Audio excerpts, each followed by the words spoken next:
لو أنزلنا هذا القرآن على جبل لرأيته خاشعا متصدعا من خشية الله وتلك الأمثال نضربها للناس لعلهم يتفكرون. الحمد لله والصلاة والسلام على رسول الله وعلى آله وصحبه ومن والاه. السلام عليكم ورحمة الله. بەڕێزان خۆشحاڵم لەوانەیەوە توەیەک لەوانەکانی تەفسیری قورئان پیرۆز بێمەوە خزمەتتان بە بەستی ڕەزامەندی خۆی گەورە و هیوادارم ئێوەی ئازیز سوودی لێوە بگرن. أعوذ بالله من الشيطان الرجيم بسم الله الرحمن الرحيم ولله المشرق والمغرب فأينما تولوا فثم وجه الله إن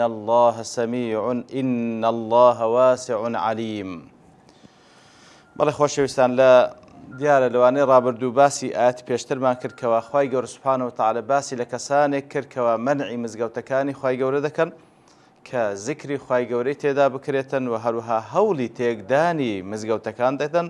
ئیتر لە دوای ئەوە دەفەرمی ولله المشرق والمغرب فأينما تولوا فثم وجه الله. کاتە ڕەبتی ئەو ئاەتە لەگەڵ ئاەتی پێشترێ لەوەدا کە ئەگەر مزگەوتەکانیش مەنع بکرێن ئەوە مەشریق و مەغریب مولکی خوایە سوبحانەهو وتەعالە.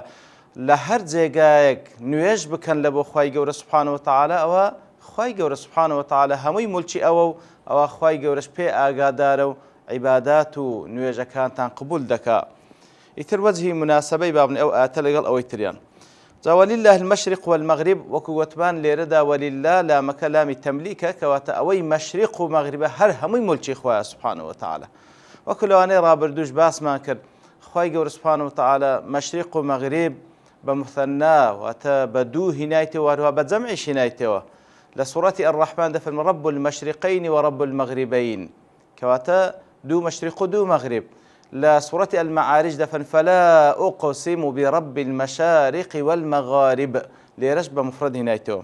ئیتر مەشریق و مەغریب ئەوە دیارە کەواتە مەشریق و مەغریب هەر هەمووی مولکی خوا سوبحانەهو وتەعالە. مەشریقین و مەغریبین ئەوەی وەکو زانایان دەفەرمون لەبەر ئەوەی هەر کەوکەبێک لەو کەوکەبانە ئەوجا ڕۆژە مانگە یاخود هەر کەوکەبێک لەو کەوکەبانە لە زستاندا مەشریقێکی هەیە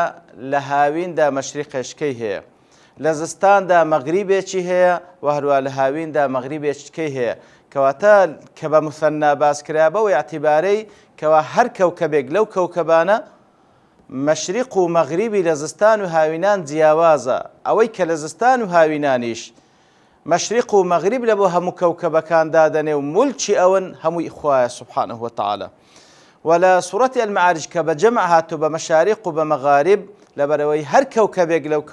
لەو کەوکەبانەی کەوا دەیانبینین لە مانگ و لە ڕۆژ و لە هەموو ئەستێرەکان هەر یەک لەوانە مەشریق و مەغریبێکی هەیە کەواتە کۆی هەمویان دەکا مەشاریق و مەغارب هەر هەمووش ئیخوایە سوبحانەهو وتەعالە، هەر هەمووش خوا پەروەردگاری هەموو مەشاریق و مەغاریبەکانە. ئیتر ولله المشرق والمغرب فأينما تولوا فثم وجه الله کەواتە هەر کاتێک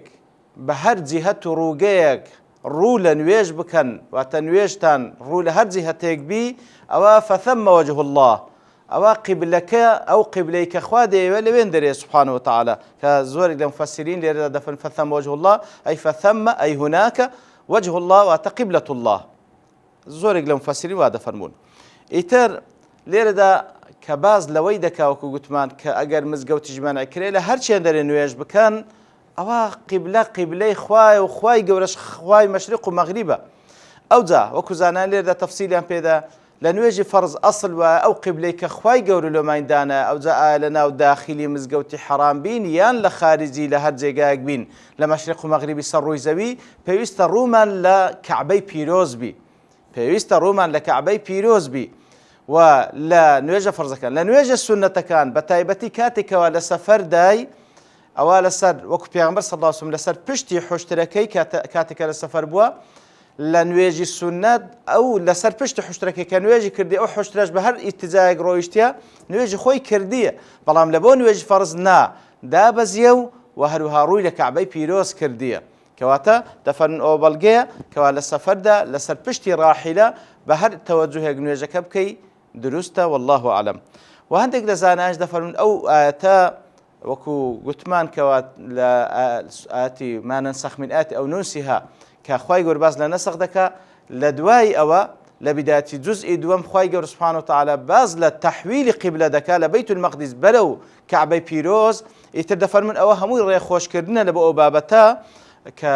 خوای گەورە سوبحانه وتعالى فەرمانتان پێ بکە ڕوو لە بەیت المەقدس بکەن لە نوێژدا یان ڕوو لە کەعبەی مشەڕەفە بکەن ئەوە هەمووی ملکی خوایە سوبحانه وتعالى ئیتر خوای گەورە سوبحانه وتعالى هەر فەرمانێکتان پێ بکە ئەوە ئەو فەرمانەی ئەو دەبیتە قیبلە لە بۆتان دەبیتە قیبلە لە بۆتان کەواتە فەئەینەما تولوا فثم وجه الله گوتمان زۆرێک لە مفەسرین دەفەرمون فثم وجه الله واتە قیبلة الله لەبەرەوەی گوتمان تو بە تایبەتی کە لە سەفەردای هەوڵ دەدەی ئەسڵ وایە ڕوود لە کەعبەی پیرۆزبی ئەوە قیبلەی کۆتایی و هەتایی موسڵمانانە تا ڕۆژی قیامەت بەڵام ئەگەر لە جێگایەکیش بووی نەتزانی قیبلە لە چ ئیتیجاهێکە طبعا وەکو دەڵێت تەحەری دەکەی واتە هەوڵ دەدەی بە هەموو شێوازێک بەو عیلمەی کە هەیتت ئەگەر خەڵکانێکە پرسیاریان لێ دەکەی ئەگەر نا بە خۆت بیر دەکەیەوە لە مەسەلەی مەشریق و مەغریب و ڕۆژهەڵات و ڕۆژ ئاوا و دەبی بیبینیەوە ئەسڵ وە ڕوو لە کەعبەی پیرۆز بکەی بەڵام ئەگەر شەو بوو نەتزانی کەوا قیبلە لە ڕاستێکیە ئیتر بە هەموو قوت خۆت بەکاردەین کەوا قیبلە بدۆزیەوە گەر نەشت دۆزیەوە ڕوو لە هەر جیهەتێک دەکەی فەثەم وجه الله ئەوە قیبلەی خوایە سوبحانه وتعالى. ئەوجا هەندێک لە مفەسرین بە تایبەتی ئەوانەی کەوا بڵێن لەسەر عەقیدەی ئەهلی سونە و جەماعەت تەفسیری سەلەف فەثەم وجه الله دەفەرمون واتە ڕوو لە هەر جێگایەک بکەی ئەوە وەجهی خوای گەورەی تێدا سوبحانه وتعالى کە لێرە دەڵێن ئەو ئاەتە ئیثباتی وجه لە بۆ خوای گەورە دەکات سوبحانه وتعالى خوای گەورە وجهی هەیە وجهێک کە لائقە بەخۆی سوبحانه وتعالى ئەو خوای کەوا سوبحانه وتعالى استیوای کردێ لەسەر عەرشی خۆی لەسەر حەفت ئاسمانەکان بەڵام لە هەر چێندەرێ کاتێک کەوا نوێژ دەکەی وەکو چەندین حەدیث پێغەمبەریشێ صلی الله عليه وسلم ئەوە لە هەر چێندەرێ نوێژ دەکەی ئەوە خوای گەورە سوبحانه وتعالى لە قیبلەی تووە خوای گەورە سوبحانه وتعالى بەرەو ڕووی موسەلیەکەیە وەکو لە چەندین حەدیث پێغەمبەر صلی الله عليه وسلم ئیشارەتی پێکرایە کەواتە ئەو ئاەتە بەڵگەیە لەسەر ئیثباتی وجه لە بۆ خوای گەورە سوبحانه وتعالى وجهێک کەوا لائقە بەخۆی سوبحانه وتعالى فثم وجه الله. هەندێک لە زانان دەفەرمون فثم وجه الله واتە هەر خوای گەورە دەفەرمی کە باز لە وجه دەکەواتە تعبیر لە ذاتی خۆی دەکا سوبحانه وتعالى واتە ڕوو لە هەر چێندەرێ بکەن ئەوە خوای گەورە لەو جیهەتە سوبحانه وتعالى پێتان ئاگادارە قیبلەی ئەو جێگایە کەوا خوای گەورە سوبحانه وتعالى لە بۆتانی تحديد كرديا طبعا ليرج دا ساندرين معنى أونية كبلين فثم وجه الله ياخذ خوايجر سبحانه وتعالى لقبلي مصلية وكل حديث بيغمبر دا تسرى وسلم كواتا معنى وبي أما بلين والعياذ بالله كوكو اعتقاد حلولية كان كبلين خوايجر لها مجيجاك نخر بلكو خوايجر وكو قتمانيش دايلينوا كخوايجر سبحانه وتعالى لسرو حفظ آسمان كان استواء لسر عرش خوي كده استواء كوالا إقب خوي بلام خوايجر ئەو بوونەوەرە هەمووی مولکی ئەوە وەکو مەشریق و مەغریب و مەشاریق و مەغاریب ئیتر ئاگاداری هەموو کەسێکە کاتێک هەر کردەوەیەک دەکات بە تایبەتی کاتێکەوە نوێژ و عیبادەتی لۆ ئەنجامدا و خوای گەورە سوبحانه وتعالى پێی ئاگادارە لەو جیهەتەیەکەوە ئەو ڕووی تێکردیە. ئەو جا دەفەرمی ئین الله واسع علیم بەتەئکید الله سبحانه وتعالى واسع علیم کەواتە خوای گەورە كوصفي خويدك ياخذ باسي خويدك وصفي خويدك بواسع وهروا بعليم واسعة خوي قوريك لنا بيروزكاني واسعة لبروي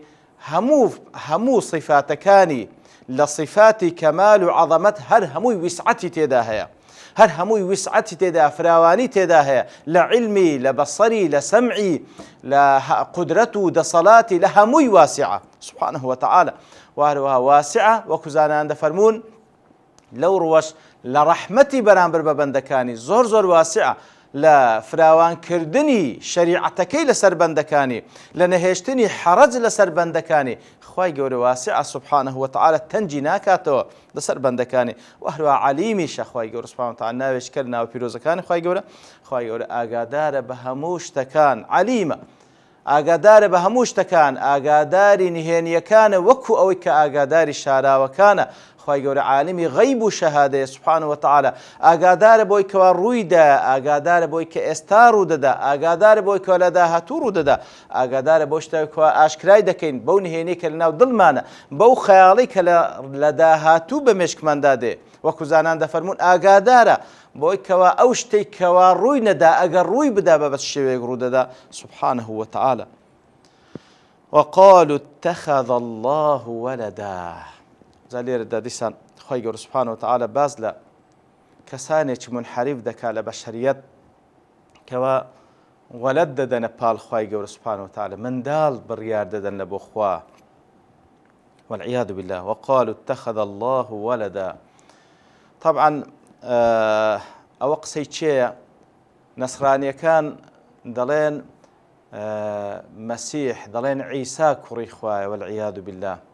یەهودیەکان دەڵێن عوزەیر کوڕی خوایە والعیاذ بالله مشریکەکان دەڵێن مەلائیکەت کچی خوایە والعیاذ بالله ئیتر خوای گەورە بەو شێوەی وەسفیان دەکاتن ئەوانە کەسانێکن جەریمەی زۆر گەورە ئەنجام دەن بۆی کەوە والعیاذ بالله بەو شێوەیە وەسفی خوای گەورە دەکەن سوبحانەه وتعالە وەکو پێغەمبەر صلی الله عليه وسلم لە حەدیثێک دەکەوە لە صحیحەیندا هاتیە دەفەرمی لا أحد أصبر على أذى سمعه يسمعه من الله سبحانه وتعالى لا أحد أصبر على أذى يسمعه من الله عز وجل إنهم يجعلون له ندا ويجعلون له ولدا وهو يرزقهم ويعافيهم كواتا هیچ کەسێک بەسەبرتر نییە لە شتێک بەرامبەری بگوترێ لە ذاتی ئەڵڵا زیاتر نەبی سوبحانەه وتعالە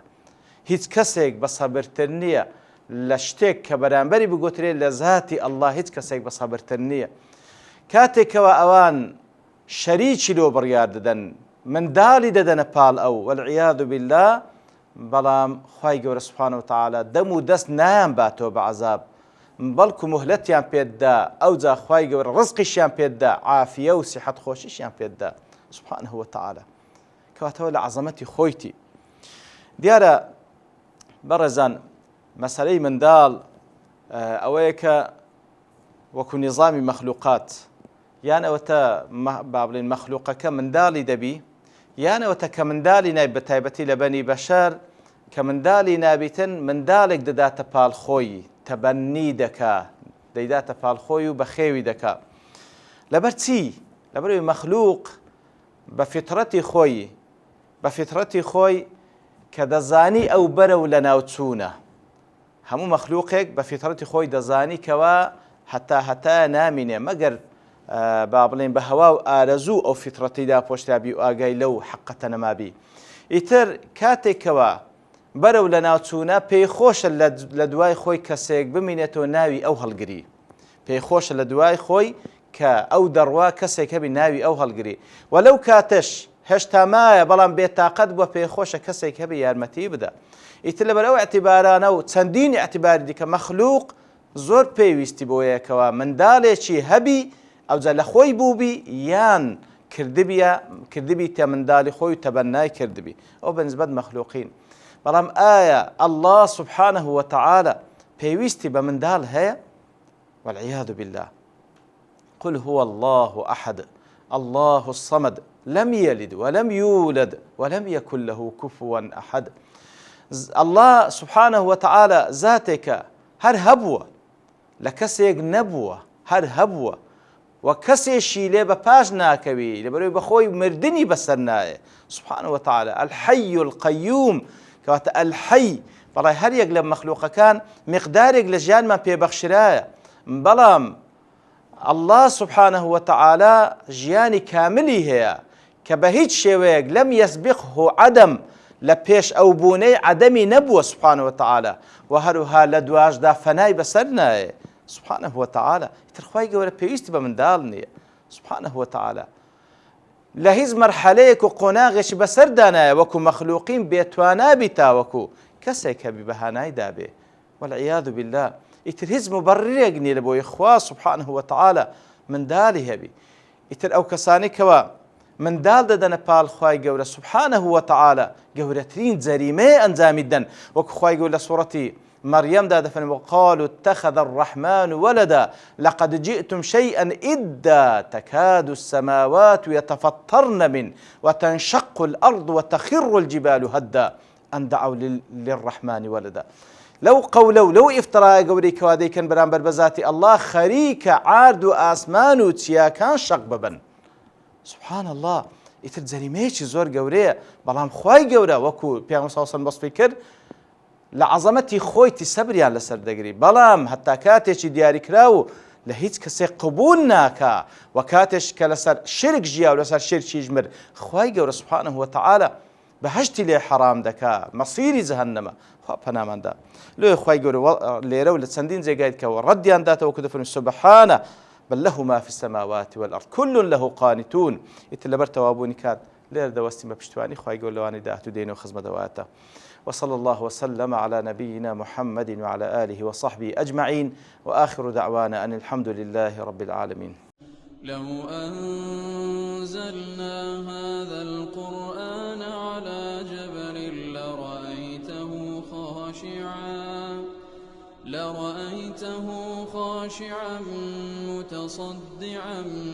من خشية الله وتلك الأمثال نضربها للناس لعلهم يتفكرون